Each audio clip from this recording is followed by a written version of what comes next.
શ્રી ગણેશાય નમઃ. સૌને મારા જય શ્રી કૃષ્ણ, જય અંબે. તો મિત્રો, પ્રભુ દર્શનમાં આપનું સ્વાગત છે.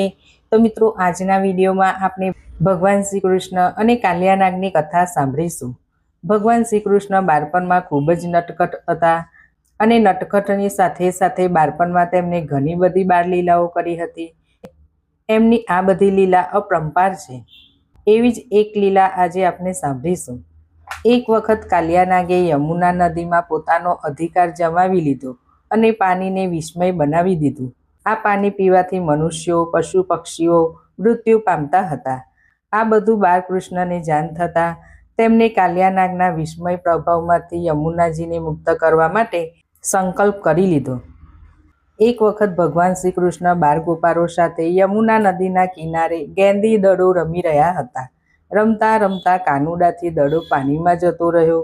ત્યારે બધા બાળગોપાળોએ કહ્યું, દડો કાનુડાથી નદીમાં ગયો છે તો કાનુડો જ લેવા જાય.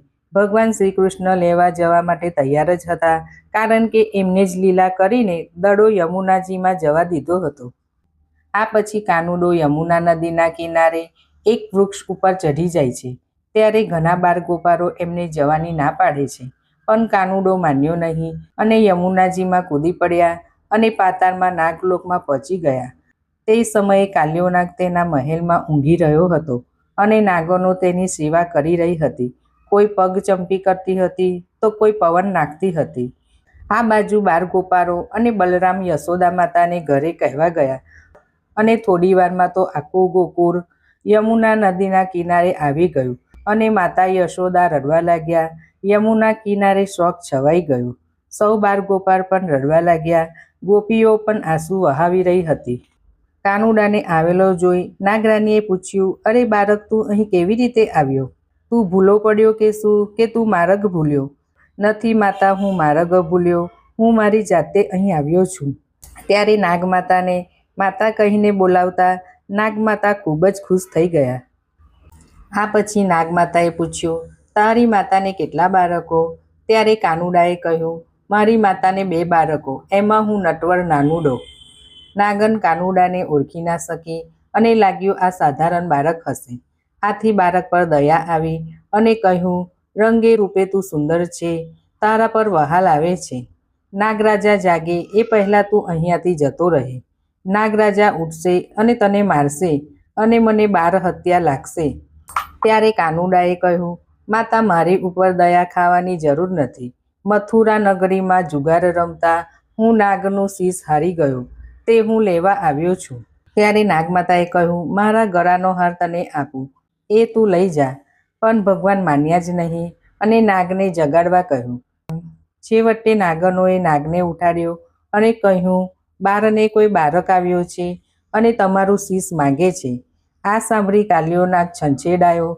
ત્યારે કાનુડાએ કહ્યું, ઉઠ કાલિયા, જો હું તને ચેતવવા આવ્યો છું. તું તારા કુટુંબ સાથે યમુના નદીમાંથી જતો રહે. આ સાંભળી કાલિયો નાગ ખૂબ જ ગુસ્સે થયો અને ભગવાન અને કાલિયા નાગ વચ્ચે ધમાસન યુદ્ધ થયું. નાગનો દૂર ઊભી ઊભી બધું જોતી રહી અને વિચાર કરવા લાગી કે આ સાધારણ બાળક નથી. આ પછી ભગવાન શ્રી કૃષ્ણ કાલિયા નાગને ફેન ઉપર ઊભા રહી એના ઉપર કબજો મેળવી લીધો.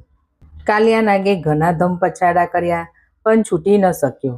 ત્યારે કાલિયા નાગની પત્નીઓએ ભગવાન શ્રી કૃષ્ણને પ્રાર્થના કરી અને ભગવાન શ્રી કૃષ્ણએ નાગનોની પ્રાર્થના સ્વીકારી અને કાલિયા નાગને છોડી દીધો.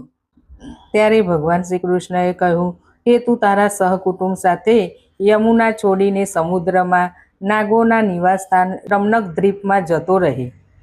ત્યારે કાલિયા નાગે કહ્યું, રમણક દ્વીપ ઉપર ગરુડના ભયથી હું યમુનામાં આવી ગયો હતો. ભગવાન શ્રી કૃષ્ણએ કહ્યું, મારા ચરણ સ્પર્શથી તારું શરીર શુદ્ધ થયું છે, હવે ગરુડ તારો નાશ નહીં કરી શકે. ત્યાર પછી કાલિયા નાગ પોતાની ફેન ઉપર ભગવાનને યમુનાના નીરમાં બહાર લાવે છે અને ભગવાન શ્રી કૃષ્ણ કાલિયા નાગની ફેન ઉપર નૃત્ય કરે છે.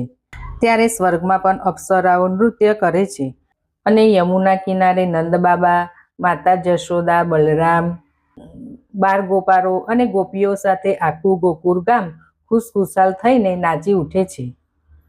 બોલો શ્રી કૃષ્ણ કનૈયા લાલ કી જય. તો મિત્રો તમને આ મારો વિડીયો પસંદ આવ્યો હોય તો લાઈક શેર જરૂર કરજો. સૌને મારા જય શ્રી કૃષ્ણ.